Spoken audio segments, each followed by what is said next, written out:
सभी साथियों को नमस्कार और उम्मीद है आप सभी अच्छे होंगे। मेरे मित्र, आज के इस वीडियो सेशन में हम लोग डिस्कस करने वाले हैं वर्क एनर्जी एंड पावर से संबंधित पूछे गए सभी महत्वपूर्ण न्यूमेरिकल क्वेश्चन की। जी हाँ दोस्तों, जैसा कि आप सबों को मालूम है कि इससे पीछे के क्लास में हम लोगों ने वर्क एनर्जी एंड पावर से संबंधित एनसीईआरटी के जो न्यूमेरिकल थे उसको डिस्कस करा था और मैंने आप सबों से वादा करा था कि हम लोग इसके पीवाईक्यू भी करेंगे। तो आज के इस वीडियो सेशन से वर्क एनर्जी एंड पावर से संबंधित जो भी पूछे गए क्वेश्चन है और खास करके मेरे मित्र जो आरआरबी एएलपी एग्जाम में आए हुए क्वेश्चन है उन सभी को डिस्कस कर लेंगे ताकि आपका जो कंसेप्ट है वो बढ़िया तरीके से क्रिस्टल क्लियर हो पाए। साथ ही आपकी जानकारी के लिए बताना चाहूंगा कि इस सेशन का जो भी क्वेश्चन है उसका सॉल्यूशन सहित पीडीएफ आपको कहां मिलेगा, ये हमारे टेलीग्राम ग्रुप से मिल जाएगा, जिसका लिंक इस वीडियो के नीचे डिस्क्रिप्शन में दिया हुआ है। आप वहां से जाकर के पीडीएफ को एक्सेस कर सकते हैं। बहरहाल आइए अपने सेशन की शुरुआत करते हैं और चलते हैं पहले क्वेश्चन की तरफ। मेरे मित्र, क्वेश्चन पे जाने से पहले आप सबको एक छोटा सा अपडेट देना चाहूंगा, क्योंकि आप में से कई छात्र लगातार कमेंट कर रहे थे कि गुरुजी आपके कोर्स पे ऑफर कब आएगा। तो ये ऑफर आपका आज से चालू हो गया है और ध्यान में रखिएगा कि जो दिवाली ऑफर है ये आपका 27 अक्टूबर से लेकर के सर 2 नवंबर तक अवेलेबल रहेगा। तो आप जिस किसी भी एग्जाम की तैयारी करना चाह रहे हैं और मेरे मित्र आपका जो भी सब्जेक्ट वीक है, चाहे एनसीईआरटी हो, फाउंडेशन हो, जो कुछ भी आप करना चाहते हैं, आप सभी इस इंक्वायरी नंबर पे कॉल या व्हाट्सएप करके सारी जानकारी प्राप्त कर सकते हैं और हमारे साथ जुड़ सकते हैं द लॉजिकल साइंस एप्लीकेशन पे। ध्यान में रखिएगा, द लॉजिकल साइंस एप्लीकेशन को आप गूगल प्ले स्टोर से डाउनलोड कर सकते हैं और वहीं पे आपको ये सारे बैचेस मिल जाएंगे जो आपके एग्जाम के लिए बहुत ही रिलेवेंट है। बहरहाल जो मेरे मित्र आपके आज के इस सेशन का पहला क्वेश्चन है, क्वेश्चन नंबर 1 पूछा जा रहा है कि 20 न्यूटन का एक बल एक वस्तु को 2 मीटर विस्थापित कर देता है और 20 जूल कार्य करता है। बल और विस्थापन के बीच कौन है? बहुत ही सरल सा सवाल है और हमें नहीं लगता है कि ऐसे सवाल आपको फंसाएंगे। आप क्या कहेंगे कि गुरुजी we know that W equal to Fs cos theta. W equal to क्या होता है? Fs cos theta. यहां पे हमारा बल कितना है? आप सभी कहेंगे गुरुजी F 20 न्यूटन है और जो हमारा डिस्प्लेसमेंट है वो कितना है? आप सभी कहेंगे 2 मीटर और कार्य कितना हो रहा है? तो आप सभी कहेंगे गुरुजी कार्य 20 जूल हो रहा है। तो according to the given data of the question we can say that sir W equals to 20 joule हो जाएगा, F इक्वल टू 20 न्यूटन और S कितना है हमारा? 2 मीटर। लेकिन बल और विस्थापन के बीच कोण नहीं दिया गया है, ये कोण हमें बताना है। तो आप कहेंगे गुरुजी इसको हम लोग cos थीटा रहने देंगे और ये 20 और 20 cancel, cos theta equal to क्या कहिएगा? आप कहेंगे 1/2 और आप सबों को मालूम है कि cos 60 डिग्री का वैल्यू कितना होता है? आप सभी कहेंगे 1/2। तो जो सवाल करा जा रहा है कि बल और विस्थापन के बीच का कोण क्या होगा, आप कहेंगे गुरुजी option number A is the right answer of this question. ध्यान देंगे कि जब भी बल और विस्थापन के बीच कोण बन रहा होगा तो जो किया गया कार्य होगा वो किसके बराबर होगा? W equal to Fs cos theta के बराबर होगा। नेक्स्ट सवाल देखिएगा, क्वेश्चन नंबर 2 पूछा जा रहा है कि एक पॉटर जमीन से 12 केजी सामान उठाता है और उसे जमीन से 1.5 मीटर ऊपर अपने सिर पर रखता है। सामान पर उसके द्वारा किए गए कार्य की गणना करें। मेरे मित्र, आपसे सवाल करा जा रहा है कि कोई पॉटर है जो जमीन से 12 केजी का सामान उठाता है और 1.5 मीटर ऊपर अपने सिर पर रखता है। तो पूछा जा रहा है कि किया गया कार्य क्या होगा? आपको हमेशा याद रखना है कि जब भी वस्तु को ऊपर उठाया जाए या फिर वस्तु को ऊपर से नीचे गिराया जाए तो किया गया कार्य स्थितिज ऊर्जा के बराबर होगा। और आप सभी क्या कहेंगे कि गुरुजी यहां पे जो W होगा वो किसके बराबर होगा? PE यानी कि स्थितिज ऊर्जा के बराबर होगा। और हम सभी ये कह सकते हैं कि जो PE है इसका फॉर्मूला क्या होता है? चला आप सभी कहेंगे गुरुजी P इक्वल टू mgh होता है और W इक्वल टू m कितना है आपका? 12, G का वैल्यू 10, 1.5 पॉइंट हटा दीजिए सर, ये 10 15 बार है 180 joule. Right answer of this question option number C, कोई शक नहीं होना चाहिए। नेक्स्ट क्वेश्चन नंबर 3 पूछा जा रहा है कि यदि एक हवाई जहाज 4000 मीटर की दूरी तय करता है और किया गया कार्य जो 2000 जूल है तो लागू किया गया बल ज्ञात करिए। क्या कहिएगा कि गुरुजी क्वेश्चन में हवाई जहाज 4000 मीटर की दूरी तय करता है तो हवाई जहाज द्वारा विस्थापन 4000 मीटर तय किया जा रहा है और कार्य कितना हो रहा है? आप कहेंगे गुरुजी 2000 जूल। क्या पूछा जा रहा है? बल यानी कि F इक्वल टू वाट। क्या कहिएगा कि गुरुजी जब बल और विस्थापन के बीच कोण ना बन रहा हो तो W इक्वल टू Fs होता है और W यहां पे हमारा कितना है सर जी? 20,000 जूल। ध्यान देंगे 20,000 जूल आपका कार्य हो रहा है और मेरे मित्र ये किसके बराबर होगा? आप कहेंगे Fs के। और डिस्प्लेसमेंट कितना है आपका? आप सभी कहिएगा गुरुजी 4000 मीटर। तो मेरे मित्र आप कहेंगे ये 3 0 इसको कैंसिल करेगा, 4 5 20 हो जाएगा और F इक्वल टू हमारा क्या हो जाएगा? 5 Newton. That's why right answer of this question option number A. Formula मालूम है, क्वेश्चन खटाखट बनेगा। अगला सवाल देखिए, क्वेश्चन नंबर 4 पूछा जा रहा है कि 1 केजी की एक वस्तु को 10 मीटर की ऊंचाई तक उठाया जाता है, गुरुत्व बल द्वारा किया गया कार्य डैश होगा। जैसे ही क्वेश्चन में गुरुत्व बल द्वारा किया गया कार्य क्या होगा लगाया जाए, तो आपको यह चीज ध्यान में रखना होगा कि वस्तु ऊपर फेंकी जा रही है या नीचे आ रही है। आप सबों को मालूम है कि अगर किसी ऊंचाई से वस्तु को नीचे गिराएंगे तो जी का मान क्या होगा, आप कहेंगे पॉजिटिव। लेकिन अगर हम लोग किसी वस्तु को ऊपर की ओर फेंकेंगे तो जी का मान क्या होगा, आप कहेंगे निगेटिव। तो बस ये कंसेप्ट ध्यान में रखिएगा, क्वेश्चन गलत नहीं होगा। कह रहा है कि 1 केजी की वस्तु मास कितना है, 1 केजी है, और इसको कितना मीटर ऊपर उठाया जा रहा है, 10 मीटर ऊपर उठाया जा रहा है। जी का वैल्यू 9.8 मीटर पर सेकेंड स्क्वायर। क्या कहिएगा, गुरुजी ऊपर उठाया जा रहा है और किया गया कार्य, तो आप कहेंगे स्थितिज ऊर्जा के बराबर होगा, mgh होता है। तो आप क्या कहिएगा, गुरुजी माइनस mgh। ये माइनस साइन क्यों आया, क्योंकि सर यहां पे जो गुरुत्व त्वरण लग रहा है वो क्या लग रहा है, आप कहेंगे नीचे की ओर, लेकिन जो वस्तु है वो क्या हो रहा है, ऊपर की ओर जा रहा है। तो आप सभी क्या कहिएगा कि गुरुजी W इक्वल टू क्या हो जाएगा, माइनस मास कितना है 1 केजी, जी का वैल्यू 9.8 इंटू 10, पॉइंट हटा दीजिए, ये 10 और 10 cancel, minus 98 joule. Right answer क्या होगा, ऑप्शन नंबर डी हो जाएगा। अगला सवाल देखिएगा, क्वेश्चन नंबर 5 पूछा जा रहा है कि 10 केजी वजन वाले सूटकेस को उठाकर एक प्लेटफॉर्म पर खड़े यात्री द्वारा किया गया कार्य डैश।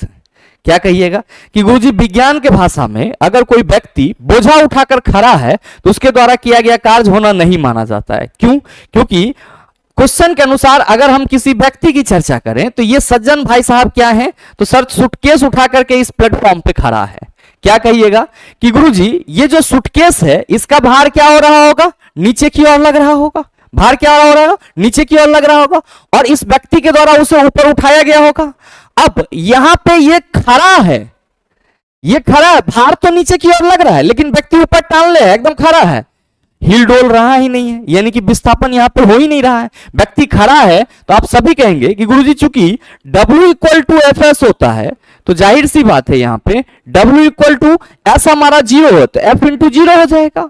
आप सभी कहेंगे W इक्वल टू 0 हो जाएगा। तो जितना स्टैंडर्ड भाषा में सवाल पूछा जा रहा है उसका आंसर क्या है, आप कहिएगा गुरुजी सुनना। अगला सवाल देख लीजिए, क्वेश्चन नंबर 6 आपसे पूछा जा रहा है कि 4 किलोग्राम द्रव्यमान की एक वस्तु क्षैतिज दिशा में 5 मीटर प्रति सेकंड की गति से बढ़ रही है। इसकी गति 10 मीटर प्रति सेकंड तक बढ़ाने के लिए इस पर किया गया कार्य क्या होगा। मैंने आपको क्या बताया था पीछे के सेशन में कि किया गया कार्य वस्तु के गतिज ऊर्जा में अंतर के बराबर भी होता है, और इसके लिए मैंने आपको फॉर्मूला भी दिया था, क्या, W equal to half m into v square minus u square. According to question वस्तु का द्रव्यमान कितना है, 4 किलोग्राम, तो हम W इक्वल टू क्या कहेंगे, हाफ इंटू द्रव्यमान 4 किलोग्राम है और v स्क्वायर, तो अंतिम वेग हमारा आप कहेंगे 10 मीटर प्रति सेकंड और प्रारंभिक वेग u होगा। तो मेरे मित्र क्या कहिएगा कि 10 का स्क्वायर करेंगे तो 100 हो जाएगा और 5 का स्क्वायर करेंगे तो 25 हो जाएगा, और W इक्वल टू क्या होगा, 2 2 जा 4, तो 2 into 75। Right answer of this question is 150 joule. कहां है sir ji, option number A में। Option number A is the right answer of this question.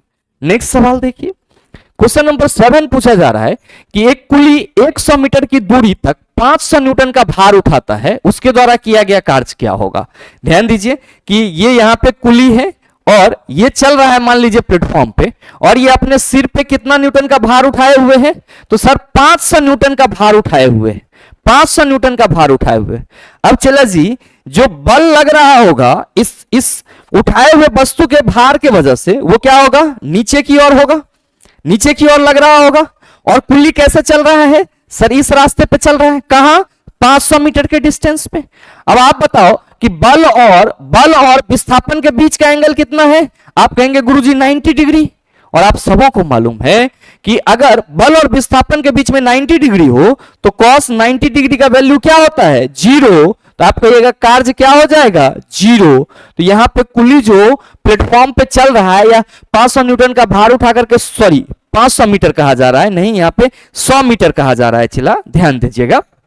तो 100 मीटर कहा जाए या 500 मीटर कहा जाए या 20 मीटर, अगर ये समतल पे चल रहा है तो वैज्ञानिक दृष्टिकोण से इसके द्वारा किया गया कार्य क्या होगा, आप सभी कहेंगे जीरो। याद रखिएगा कि कुली के द्वारा किया गया कार्य साइंटिफिक रूप से जब कुली प्लेटफॉर्म को पार करने के लिए सीढ़ी पे चढ़ता है और सीढ़ी से उतरता है तभी होता है। ऐसे अगर आप साइंटिफिक दृष्टिकोण से बात करेंगे कि कुली एक जगह से दूसरी जगह सामान ले जाता है तो विज्ञान की भाषा में उसे कार्य नहीं माना जाता है। क्यों? क्योंकि उसके द्वारा जो भार होगा वो नीचे की ओर लगेगा और जो मेरे मित्र विस्थापन होगा आप कहेंगे दोनों के बीच में 90 डिग्री का एंगल बनेगा और उस स्थिति में किया गया कार्य क्या होगा, आप कहिएगा जीरो हो जाएगा। ठीक है, अब अगला सवाल देखिएगा, क्वेश्चन नंबर 8 आपसे पूछा जा रहा है कि एक लड़की जिसका वजन 200 न्यूटन है एक 2 मीटर ऊंचे वृक्ष पर चढ़ती है। यदि जी का वैल्यू 10 मीटर पर सेकंड स्क्वायर है तो वृक्ष पर चढ़ने के बाद लड़की द्वारा किया गया कार्य, वृक्ष पर चढ़ने के बाद लड़की द्वारा किया गया कार्य क्या कहिएगा? लड़की चढ़ रही है वृक्ष पे तो किया गया कार्य mgh के बराबर होगा। किसके बराबर होगा? mgh के बराबर होगा। तो मेरे मित्र आप सभी ध्यान देना कि W इक्वल टू हम लोग mgh कहेंगे और यहां पे लड़की का 200 न्यूटन वजन दिया हुआ है तो मेरे मित्र mg आपका 200 न्यूटन दे दिया गया है और 2 मीटर चढ़ा जा रहा है लड़की के द्वारा तो कितना कार्य किया जा रहा है? 400 जूल। सही आंसर ऑप्शन नंबर बी हो जाएगा। नेक्स्ट क्वेश्चन नंबर 9 आपसे पूछा जा रहा है कि यदि कोई कारक t समय में w कार्य करता है, यदि कोई कारक t समय में w कार्य करता है तो उसकी पावर क्या होगी? P इक्वल टू आप कहते हैं वर्क बटा टाइम होता है। दैट्स वाई सर कार्य करने की दर को हम लोग शक्ति कहते हैं। याद रखिएगा कि P इक्वल टू हम लोग एनर्जी बटा टाइम भी कहते हैं, यानी कि ऊर्जा में व्यय की दर को हम लोग क्या कहते हैं? शक्ति कहते हैं। नेक्स्ट क्वेश्चन नंबर 10 पूछा जा रहा है कि मोहन का वजन 40 किलोग्राम है तथा वह 10 सेकंड में 50 सीढ़ियां चढ़ जाता है। यदि प्रत्येक सीढ़ी की ऊंचाई 15 सेंटीमीटर हो तो मोहन की शक्ति क्या होगी? एएलपी वाले ऐसे सवाल में मिस मत करना, 2018 में बहुत सारे सवाल इससे पूछे गए थे।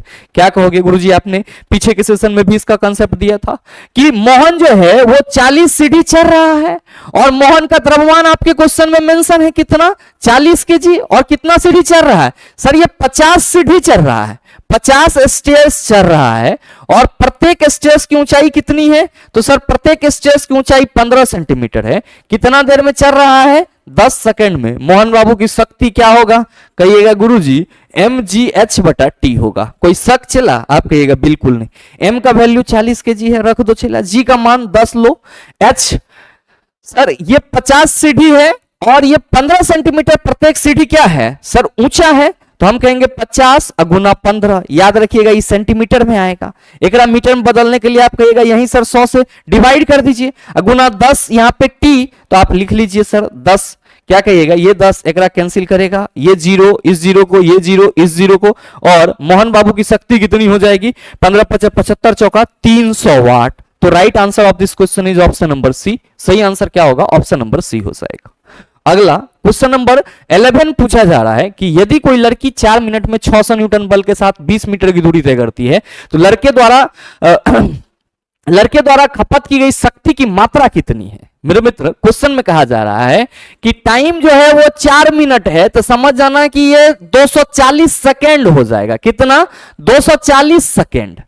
अब 600 न्यूटन का बल लगाता है तो 600 न्यूटन का बल अगर लगा रहा है मेरे भाई तो आप सभी कहेंगे ये कितना विस्थापन कवर कर रहा है? 20 मीटर। तो पूछा जा रहा है कि लड़के द्वारा खपत की गई शक्ति की मात्रा पावर इक्वल टू व्हाट?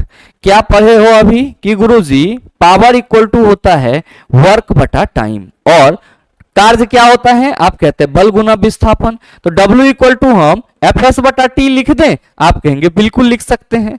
तो याद रखिएगा पावर के लिए नया फॉर्मूला क्या? तो आप सभी याद रखेंगे कि गुरुजी ये हो जाएगा बल गुना विस्थापन, बल गुना विस्थापन बटा समय, बल गुना विस्थापन बटा समय। तो ये वो फॉर्मूला चला, ये वो फॉर्मूला पावर का ये तैयार हो गया। दूसरा विस्थापन बटा समय है तो आप क्या कहिएगा कि गुरुजी विस्थापन विस्थापन विस्थापन में परिवर्तन की दर को हम लोग क्या कहते हैं? आप सभी कहेंगे वेग कहेंगे। विस्थापन बटा समय, डिस्प्लेसमेंट बटा टाइम क्या हो जाएगा? आप कहिए गुरुजी वेग। तो याद रखिएगा कि शक्ति का एगो फॉर्मूला विस्थापन बटा समय है, तो बल गुना वेग भी होता है, बल गुना वेग भी होता है। ये तीनों फॉर्मूला आप सभी ध्यान में रखिएगा।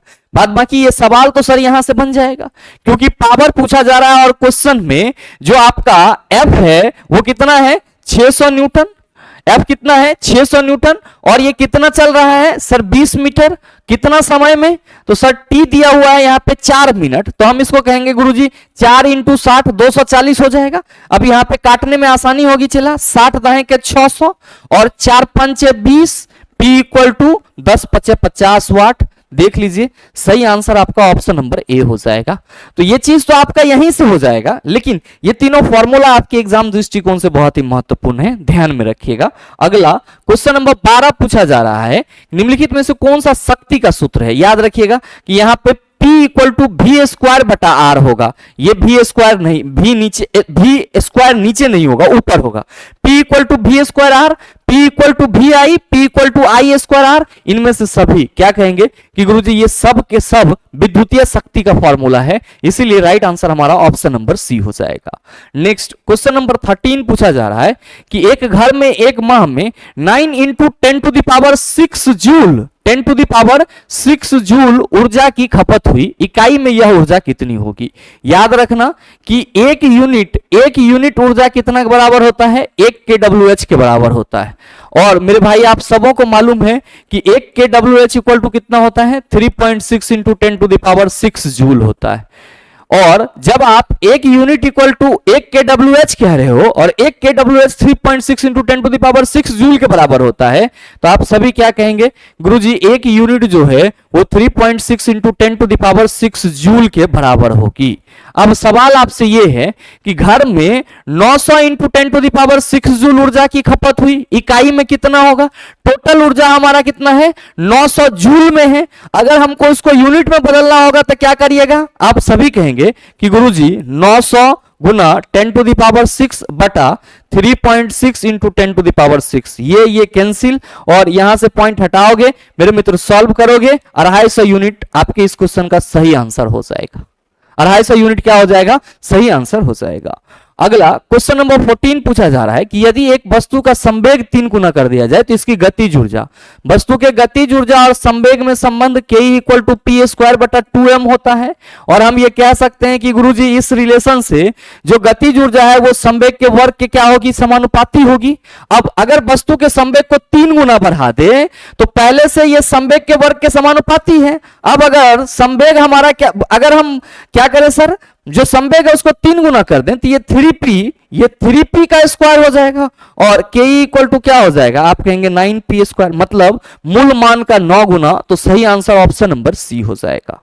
अगला क्वेश्चन नंबर 15 पूछा जा रहा है कि यदि एक वस्तु का वेग उसके प्रारंभिक वेग का 2 गुना हो जाता है तब इसकी गतिज ऊर्जा प्रारंभिक गतिज ऊर्जा की n गुनी हो जाती है।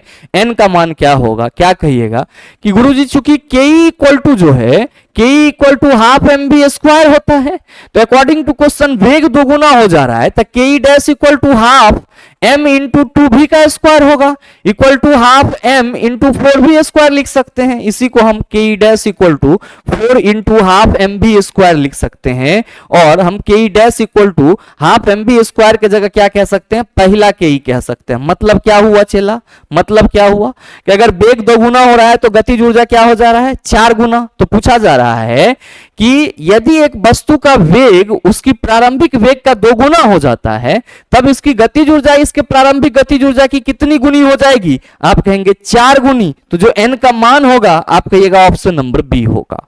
नेक्स्ट क्वेश्चन नंबर 16 पूछा जा रहा है कि 5 किलोग्राम और 10 किलोग्राम द्रव्यमान की 2 इस्पात की गेंदों की गतिज ऊर्जा समान है। यदि संभावना हो तो कौन सी गेंद तेज गति से गति कर रही है? गतिज ऊर्जा निकाय की गति पर निर्भर नहीं करती है, दूसरा है कि 5 किलोग्राम वाली गेंद तेज चल रही है, तीसरा है कि दोनों गेंद समान गति से चल रही है, और चौथा है कि 10 किलोग्राम वाली गेंद तेज चल रही है। मेरे मित्र क्वेश्चन में कहा जा रहा है कि 5 किलोग्राम और 10 किलोग्राम द्रव्यमान की जो दो इस्पात की गेंद है उसकी गतिज ऊर्जा समान है। अकॉर्डिंग टू क्वेश्चन हम ये कह सकते हैं कि half m1 v1 square, half m1 into v1 square equal to half m2 into v2 square. आप कहेंगे बिल्कुल कह सकते हैं, क्वेश्चन यही हमारा कह रहा है। क्वेश्चन में जो आपका पहला गेंद है उसका द्रव्यमान कितना है 5, ये क्या हो जाएगा v1 square equal to half into जो आपका दूसर का गेंद है उसका द्रव्यमान कितना है 10, और ये क्या होगा v2 स्क्वायर। 2 5 है, आप कहिएगा 10, और मेरे मित्र ये क्या हो जाएगा 2.5 गुना 5। आप ध्यान देंगे कि 2.5 v1 स्क्वायर इक्वल टू क्या हो जाएगा 5 v2 स्क्वायर। अब मेरे मित्र 2.5 गुना 5 काट सकते हैं, बिल्कुल काट सकते हैं, तो v1 स्क्वायर इक्वल टू क्या हो जाएगा 2 v2 स्क्वायर। क्या देख रहे हो कि सर जी जो v1 स्क्वायर है वो जो दूसरा भेग है उसके दोगुने के वर्ग के बराबर है, तो हम ये कह सकते हैं कि v1 is greater than v2। आप कहेंगे बिल्कुल सही।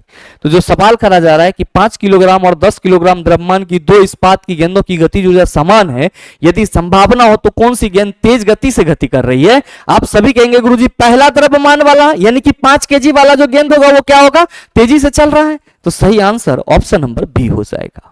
अगला क्वेश्चन नंबर 17 आपसे पूछा जा रहा है कि 12 केजी की एक वस्तु को भूमि से एक निश्चित ऊंचाई पर रखा गया, यदि वस्तु की स्थितिज ऊर्जा 600 जूल है तो भूमि के संदर्भ में वस्तु की ऊंचाई ज्ञात करें। मेरे मित्र स्थितिज ऊर्जा 600 जूल दे दिया गया है, चूंकि मालूम है आपको कि P इक्वल टू mgh होता है, स्थितिज ऊर्जा 600 जूल है, 12 केजी दिया है, g का वैल्यू 10, h निकालना है, 0 कैंसिल, 12 पंच 60, h इक्वल टू क्या हो जाएगा आप कहेगा 5 मीटर। सही आंसर ऑप्शन नंबर डी हो जाएगा। नेक्स्ट क्वेश्चन नंबर 18 आपसे पूछा जा रहा है कि 20 केजी के हथौड़े द्वारा प्राप्त विभव ऊर्जा की गणना करें जब इसे 10 मीटर की ऊंचाई तक बढ़ाया जा रहा है। विभव ऊर्जा माने चला स्थितिज ऊर्जा समझना, विभव ऊर्जा का मतलब क्या समझेंगे स्थितिज ऊर्जा, और P इक्वल टू आप क्या कहिएगा mgh। यहां पे जो आपका m है वो कितना है 20 केजी, g का वैल्यू 10 और h सर 10 मीटर, तो ये कितना हो जाएगा आप कहेंगे 2000 जूल। तो सही आंसर आपका ऑप्शन नंबर बी हो जाएगा। सवाल आपसे पूछा जा रहा है कि विभव ऊर्जा क्या होगी, तो आप कहेंगे 2000 जूल। नेक्स्ट क्वेश्चन नंबर 19 पूछा जा रहा है कि गुरुत्वाकर्षीय स्थितिज ऊर्जा का सूत्र। याद रखिएगा कि गुरुत्वाकर्षीय स्थितिज ऊर्जा एक्चुअल में ये mgh ही है, mgh ही है, और mgh को ही हम लोग गुरुत्वाकर्षीय स्थितिज ऊर्जा के नाम से भी जानते हैं। बस एक चीज याद रखेंगे कि गुरुत्वाकर्षीय स्थितिज ऊर्जा को जब भी हम लोग रिप्रेजेंट करते हैं तो u से, और ये स्थितिज ऊर्जा के बराबर होता है, इसलिए हम लोग u इक्वल टू क्या कहेंगे mgh कहेंगे। नेक्स्ट क्वेश्चन नंबर 20 पूछा जा रहा है कि एक मोबाइल को किसी बालकनी से गिराया गया, यदि मोबाइल फोन का द्रव्यमान 0.5 केजी और मोबाइल फोन को 100 मीटर की ऊंचाई से गिराया गया है तो 10 मीटर पर सेकंड स्क्वायर जी का वैल्यू लेना है, मोबाइल फोन की स्थितिज ऊर्जा बताना है आपको। क्या कहिएगा कि गुरुजी P equal to mgh, P equal to क्या हो जाएगा मोबाइल का द्रव्यमान 0.5, g का वैल्यू 10, h का वैल्यू कितना है सर जी 100 मीटर, पॉइंट हटा दिए, ये 10 और ये 10 कैंसिल। क्या कहिएगा कि गुरुजी मोबाइल का जो स्थितिज ऊर्जा होगा वो 500 जूल होगा, 500 जूल। तो सही आंसर हमारा ऑप्शन नंबर डी हो जाएगा।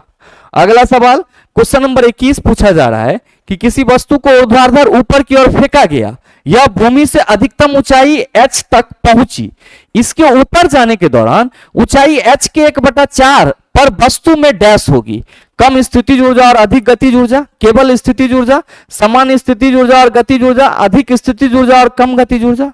मेरे मित्र कहा जा रहा है कि कोई वस्तु को ऊर्ध्वाधर ऊपर की ओर फेंका गया तो यह महत्तम ऊंचाई तक गया, महत्तम ऊंचाई यानी कि मैक्सिमम हाइट h को ये कवर करा।